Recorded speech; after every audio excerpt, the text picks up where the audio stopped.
আসসালামু আলাইকুম ভিউয়ার্স। আজকে আম্মু রান্না করবে কোয়েল পাখির ডিম আর আলু দিয়ে বিরিয়ানি। তো প্রথমে তেল গরম করে নিব। তেল গরম হয়ে গেলে সিদ্ধ আলু এবং কোয়েল পাখির ডিমগুলোকে ভালো করে ভেজে নিব উল্টে পাল্টে। আপনারা চাইলে কোয়েল পাখির ডিমটা স্কিপ করে শুধু আলু দিয়ে বানাতে পারেন। মেইনলি এটাকে আলু বিরিয়ানিও বলা যেতে পারে। আসলে আমার খুব বিরিয়ানি খেতে ইচ্ছা করছিল, তাই হচ্ছে আম্মু শর্টকাটে আলু দিয়ে বিরিয়ানি রান্না করে দিচ্ছিল। আর সাথে যেহেতু কোয়েল পাখির ডিম ছিল, তাই হচ্ছে কোয়েল পাখির ডিমও দিয়েছিল। কোয়েল পাখির ডিমগুলোকে বেশি ভাজবেন না, তাহলে কিন্তু খেতে ভাল লাগবে না। সামান্য পরিমাণ ভেজে গেলে কোয়েল পাখির ডিমগুলোকে তুলে নেবেন। তারপর আলুগুলোকে উল্টে পাল্টে ভালো করে ভেজে নেবেন। আলুগুলোকে আমি মাঝখান থেকে 2 টুকরো করে নিয়েছি। যেহেতু শর্টকাটে বিরিয়ানি বানাচ্ছিল, তাই হচ্ছে আম্মু আলুগুলো সিদ্ধ করে নিয়েছে। আপনারা চাইলে আলুগুলো কিন্তু কাঁচাও ব্যবহার করতে পারেন, এতেও কিন্তু খেতে অনেক ভালো লাগবে। তারপর আম্মু একে একে আলুর মধ্যে পেঁয়াজ কুচি, রসুন বাটা, আদা বাটা, সামান্য পরিমাণ মশলা বাটা আর হচ্ছে কয়েকটা কাঁচামরিচ দিয়ে দিয়েছে মাঝখান থেকে 2 টুকরা করে। দিয়ে ভালো করে তেলের সাথে নেড়ে ভেজে নিচ্ছিল মশলাগুলো, যাতে কাঁচা গন্ধ চলে যায়। তার মধ্যে দিয়ে দিল সামান্য পরিমাণ মরিচ বাটা আর হচ্ছে সামান্য পরিমাণ হলুদ গুঁড়ি। এগুলোকে তেলের সাথে নেড়ে চেড়ে তার কাঁচা গন্ধটা দূর করে নেবে।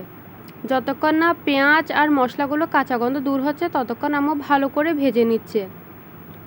আপনারা চাইলে এই সময়ে আলুগুলো তুলে নিতে পারেন, কিন্তু আম্মু আলুগুলো সহ একসাথে ভালো করে রান্না করে নিচ্ছিল।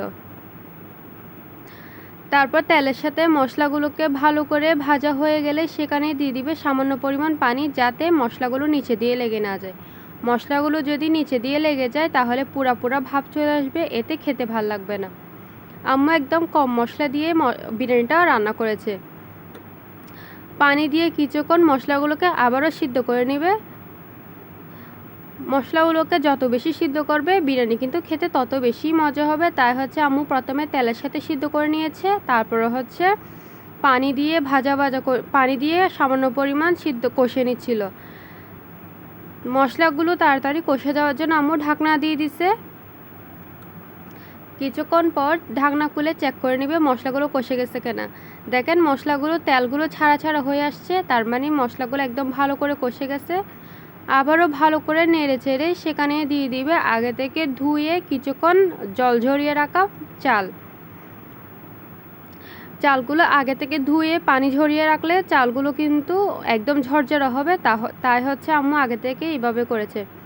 তারপর চালগুলোকে মশলার সাথে ভালো করে নেড়ে চেড়ে ভেজে নিচ্ছে। চালগুলো মশলার সাথে ভালো করে ভেজে গেলে সেখানে দিয়ে দিবে একদম ফুটন্ত গরম পানি। অবশ্যই গরম পানি ব্যবহার করতে হবে, না হলে কিন্তু বিরিয়ানির টেস্ট ভালো হবে না। ফুটন্ত গরম পানি দিয়ে তারপরে আম্মু ঢাকনা দিয়ে দিবে। কিছুক্ষণ পর একদম রেডি হয়ে গেছে আমাদের বিরিয়ানিগুলো। চালগুলো সামান্য একটু চাল লাগছিল, আম্মু সেখানের মধ্যেই দিয়ে দিছে কোয়েল পাখির ডিমগুলো। এবার চালগুলো তাড়াতাড়ি ফুটে যাওয়ার জন্য আম্মু একটা পলিথিন নিয়েছে, উপর দিয়ে তারপর ঢাকনা দিয়ে দিছে। এইটা কিন্তু টিপস একটা, এরকমভাবে ভাত রান্না করলে ভাতগুলো কিন্তু খুবই ঝরঝরে হয়। আপনারা কিন্তু ট্রাই করে দেখতে পারেন। এই তো রেডি আমাদের বিরিয়ানি। আল্লাহ হাফেজ।